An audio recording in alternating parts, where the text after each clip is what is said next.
Hi, my name's Paul Todd. I'm the Environmental Health Officer for the Shire of Nandaraku, which is the lands that you can see behind us.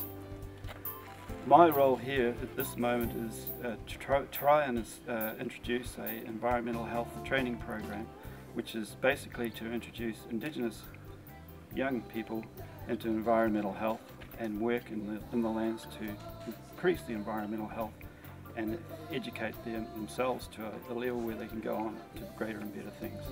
I operate a small private training organisation, Empower Education, and I'm based in Perth, and I mainly deliver environmental health training in the Mid-Western Goldfields. But I've been asked by NG Health and NG Shire to come out here and deliver some environmental health training to the groups in the lands. And the training activities include the reducing of the risk of diseases by injury or organisms. And this trip we've been doing some plumbing and sewage, a little bit of pest control, and really enjoying a new experience, new country, new challenges, and it's been a lot of fun. Basic operation of a tap, so if you just have a look at that tap you've got there, you can see where the section's been cut away, and you can sort of have a look at that casting. You can see there's a section at the base here, which is connected directly to the water supply, and the top section of that casting, if you take the spindle out of it, you can see the top section of the casting is actually feeds into the outlet of the tap. One of the goals of the workshops over the next 4 or 5 workshops and some field visits is my role is principally to get the guys through the Certificate 2 in Indigenous Environmental Health. So hopefully by July those trainees that stay with us will have completed the Certificate 2 in Indigenous Environmental Health.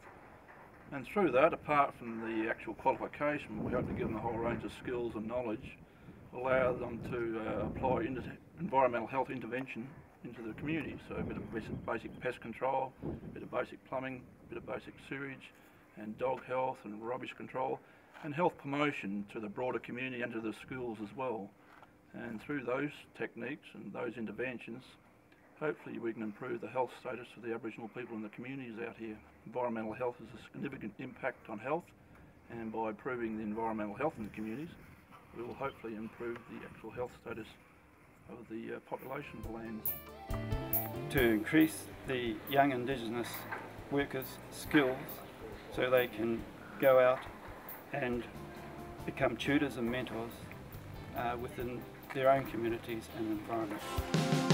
Alright, what we're going to do now, guys, is a bit of an exercise to show how germs transfer from one person to the next and how easy that's done. And it's pretty hard to see in a normal situation because germs are so small and we can't see them. Our hands are covered with germs, but we can't see them without some special equipment. So what we can do is cheat a little bit, and we can get this little plastic football, and we can cover it with this special cream, and give them a bit of a rub around. And then we can pass it from one person to the next person. So there we go, cream, catch, and throw it to another person, and spread it around, throw it around the guys, over this way, and over to Terry over the back there, and around here, and I'll take a bit as well.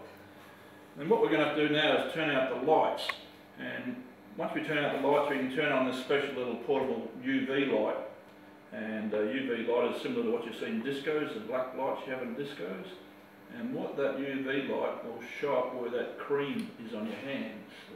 So we're trying to simulate what happens to germs. So if your hands are really dirty and you've been cleaning some sewage and haven't washed your hands and you go home and you muck around with your kids, maybe you've got germs on your hand, and you think you're doing the right thing, having been to play with the kids, but what you've done is actually transfer those germs from that sewage to your kids. So hopefully when we turn the lights out in a second, we should be able to see this cream showing up in our hands. So you can see on Conway's hands here where we've got quite a lot of that gel. The gel we put on the football is showing up. You can see his normal skin is not showing up because there's no gel on what we're trying to simulate as germs, but in his hand, which has been mucking around that pretend sewage, there's germs all over his hand.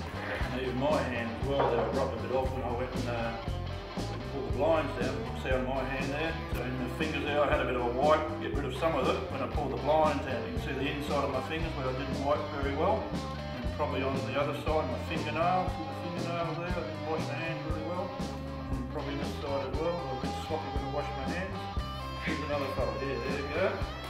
See the germs on his hand, and this guy probably didn't catch the football well enough, but he's germs on his hand. With the lights back on now, we can get a bit of an understanding how germs can very easily transfer to humans. And particularly in my case, where I washed my hand, but I didn't do much of a job of it. So, just giving your hand a bit of a splash is not really doing the job, because you're missing your fingernails in between the joints there. So when you do wash your hands, you've got to do a really, really decent job at it, otherwise you're only getting halfway there. So I think that's enough for the classroom. We might go out and do a bit of practical work. What do you think, guys? Get out of here. And if we can, our health workers can get into the houses and speak to the community, speak to the schools in simple terms and possibly in their own language, we can eliminate a lot of bad health and introduce some good health and prevent a lot of suffering within the community.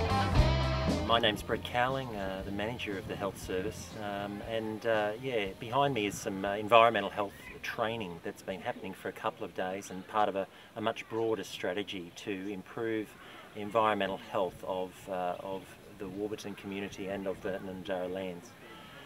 Environmental health is critical to moving a lot of disease prevention forward.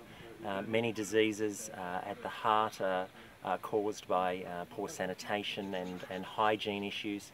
Behind me is some training in plumbing that's happening to ensure that environmental health workers are on the ground every day working with sanitation issues, hygiene issues, things that happen such as pests and dogs and control of those issues as well.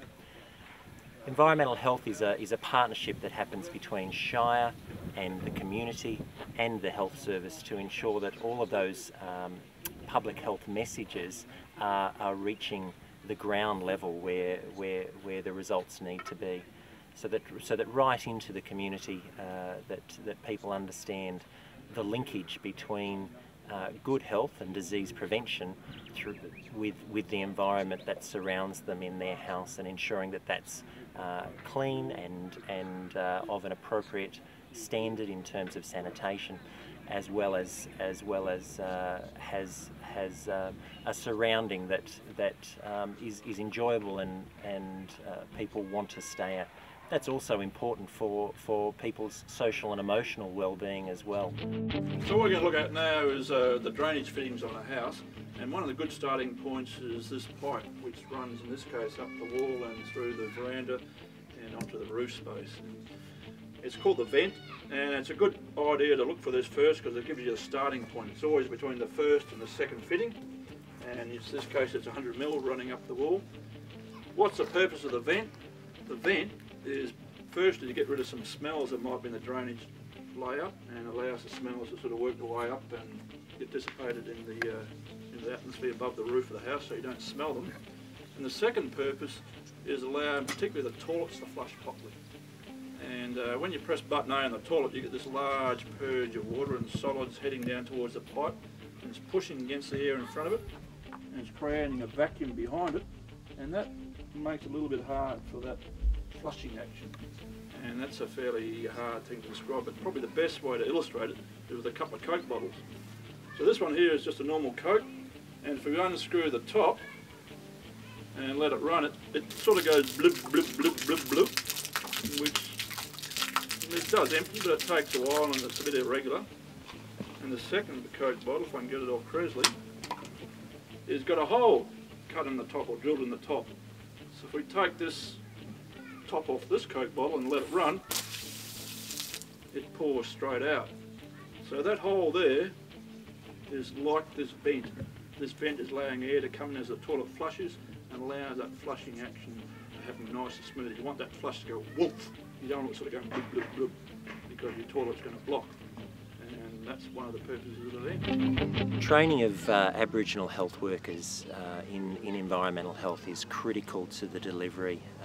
Having ownership at a grassroots level of environmental health issues, and there being key leaders in the community that take a strong stance on environmental health issues it's fabulous to see this progress on the Ngundarra lands in a very clear partnership between the Shire, the community and the Health Service. The Health Service measures the outcomes by some of the activity that happens in clinics, and we know that the direct linkage between diseases and environmental health. That includes things that are fairly basic, such as diarrhea related to sanitation, but also some chronic diseases as well that are directly linked to the environment around you. Things like smoking and cleanliness in your environment.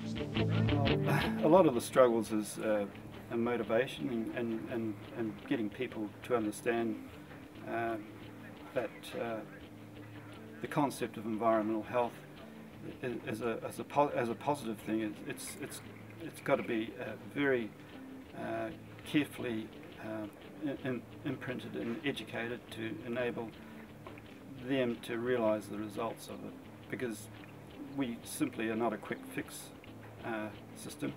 It's something that if you increase the sewage system, it could be years before you see the benefits, and understand that there's been no sickness in that family because their sewage has been fixed. So it's very difficult, very hard to educate, but with support of other bodies, I'm sure we can all focus and achieve our goals.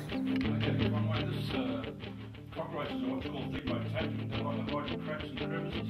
So this gel here has got a really strong attractant. So what we can do is put this gel in a few dogs and dabs in the cupboards. The cockroaches will come and have a feed. Critical to sustainability of an environmental health program is actually having local workforce that drives this change, and it's so exciting to see the impact that these young environmental health workers will be having and are already having through the partnership between the Shire and the Health Service and the community. The board of the Ngundarra Health Service is very strongly behind this partnership and ensuring that sustainable impacts in environmental health are made. Environmental health is a subject that's important to us all and all the community, and if we all take it up and listen to our health workers and our mentors and environmental field workers and our environmental health officers, our doctors, our nurses, our teachers, we can achieve and help to eliminate a lot of diseases that we're experiencing at this stage.